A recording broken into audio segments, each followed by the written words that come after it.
Hey guys, for today's video, I hope you enjoy it. It's going to be how I converted and was inspired to make the Headless Horseman for my army, so stay tuned. So the inspiration for me wanting the Headless Horseman was I kind of grew up, with the theme of Halloween. It was my favorite holiday, and just knowing about Sleepy Hollow and this Headless Horseman who had a pumpkin head was so cool. And I read about the real history. It started off as like a story or a poem, and it kind of grew and grew over the course of like 100 years. And they made TV shows covering it. And I just love the idea of this guy on like a nightmare steed, pumpkin in hand, hunting you down in this area. And with all these photos you guys are seeing, I knew it would fit perfectly into my army. And so I had to go and figure out how I would make this model. So starting off, I used a old Citadel Undead Cavalry model. This is the rider, of course. And this is his Nightmare Undead Steed. It's the Citadel Fleshy Corpse Horse. A very static pose, but a very good base model to use for the conversion. Here are the two models together, and I knew these two would make a great base for the conversion. And for this photo, you're going to see I actually started chopping all the legs of the horses off. That's because the inspiration you guys saw, I chose the galloping at full speed horse. I think that accurately portrays what I want for, the Headless Horseman. And you saw I cut the segments of each leg to get the angle I wanted, constantly looking at the photos for reference to make sure I got the angle I wanted. So after all of that, you can see here's what the horse should look like. All of the 3 out of 4 legs got recut, repurposed. I wanted to make sure I had that full speed running look on the horse. And this is no green stuff yet, but you can already see the concept is there and the structure is set in place now. So moving on to the rider, I chopped off both arms and the head completely as I need him like a base model. And I started the sculpting process now of the horse. So this was quite fun. I have photos for reference, but I'm trying to match the muscle structure of all the horses. Now I've had a lot of practice with the Araby project, but I still have a lot of places to improve. But again, a good advice to you guys is have spare models and photos for reference at all times. Here's just more footage of me trying to blend the green stuff into the muscle structure. Some parts are very subtle details. You don't have to overdo it. I think for these old hammer miniatures, sometimes less is more. Of course, if you're sculpting a new modern miniature, you have to match. But for these guys, you can get away with, cutting corners here and there.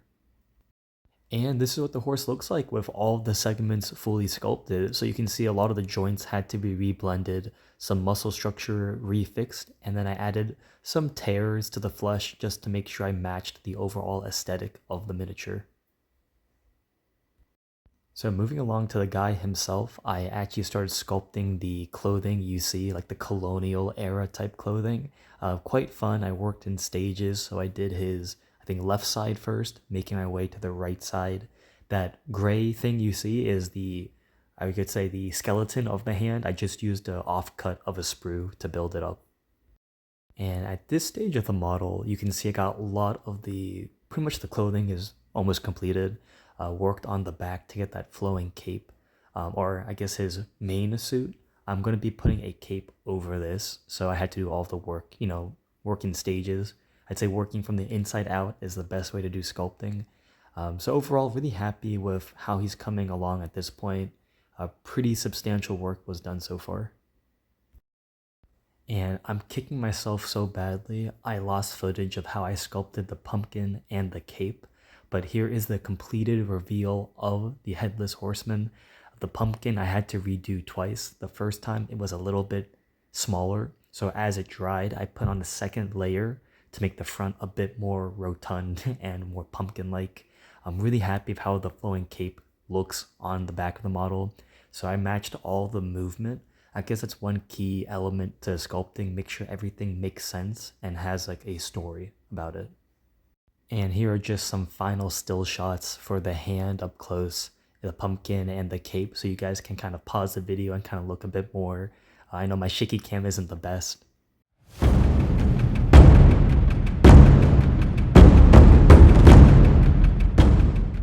So guys, I'm happy to now talk a bit more about the model in question.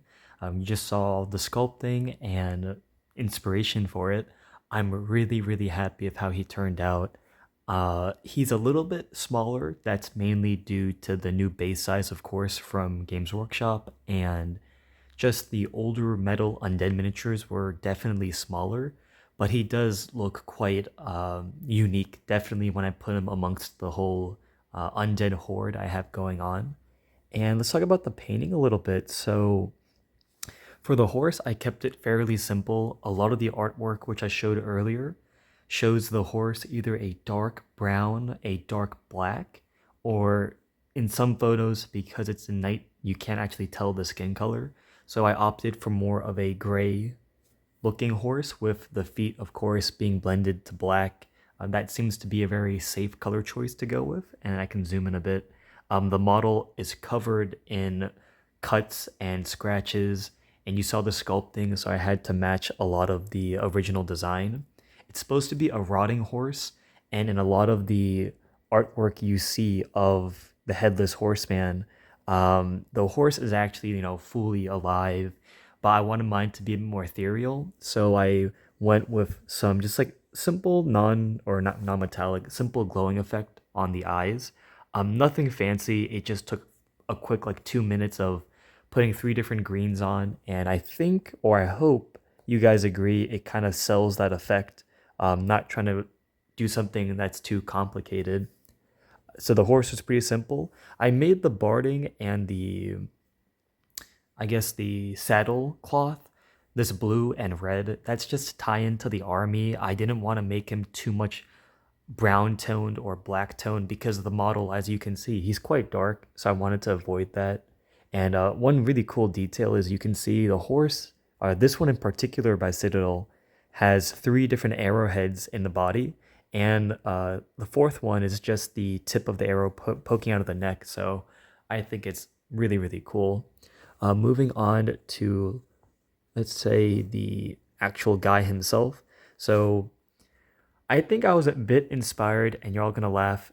I was inspired by Harry Potter a little bit and Dracula, so I opted to make the main suit black, the pants a generic brown, the boots a off black with a slight like beige tone to it. And for the cape, it's very odd. I wanted it to be almost like a meat cape, so I went with those tones. I originally was gonna make it red, but I thought having the I don't know what to call it, his like necktie cloth thing being red was the safe bet. And I think it does actually work out. I made the skin tone quite healthy, and the knee pad, I went for like a weird turquoise armor color, more like you would see on a typical dark elf or dark Eldar from 40k. I think the colors work fairly well. I hope you guys can agree he does stand out. And moving on to the pumpkin head, that's very important. Nothing overly complicated. I just did my typical orange recipe, and it's hard to see. My camera's making it a little bit bright, but I made the glowing effect. There is yellow in it, but I put white dots to hopefully sell the effect that, the pumpkin head is in fact glowing. And I went for the little pumpkin top to be a simple green. So that was a quick breakdown of all of the colors and like my thoughts of painting. I didn't want it to be overly bloody just because I want this to be either a white on a horse or a vampire count as on a horse. So I want him to be a bit more regal. And like I said in the beginning for the inspiration, the headless horseman, in all the art depictions where his head is missing, it isn't like bloodied, it isn't that gruesome. The only way I wanted to keep it in tie with, the grim dark of fantasy was, of course, making the horse this brutal, undead looking one. But I love I guess, the movement I got in the model. And I think with this pose, he does look like all the artwork you would see. It's like a mad dash, trying to throw his pumpkin head at you. And I guess for a scale comparison, so this is him. The Grinx is a goblin, I would say, equivalent.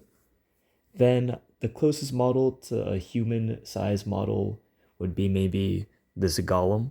So he is again leaning on the shorter side, but I do think he still has a pretty imposing uh, look on the tabletop. Again, he's the only guy who's holding a pumpkin, so hopefully that alone will sell it. But I'm really proud of the model. I'm really proud of all the sculpting that went into him, and just from concept to execution, the model turned out very well. Not much I would change. The only thing was maybe the pumpkin. This is the second time I sculpted it. The first time it was a little bit smaller. I enlarged it before I painted the model. I was using this guy's head as a reference, but the pumpkin itself, I do think for scale, it is appropriate for the size. I am not sure if I should have made it bigger or not. Um, y'all can let me know if you think the pumpkin looks legit. Uh, yeah, here's another angle of the pumpkin. So I think it does fit to scale. Somehow in certain times it looks a little bit smaller, but I was just trying to avoid having a ginormous pumpkin there, and it would look, even for old hammer, it would look a little bit too ridiculous. But I hope you guys enjoyed this video. I really, really love this model, and I look forward to putting him on the tabletop. I was gonna give him a giant banner as like a BSB model, but all the artwork shows the headless horseman in this amazing pose, and uh, I didn't want to change it, to be honest. If I do make another one, he can hold the banner, but this one has to stay, full sprint down the road. So till then, guys, many more models to come.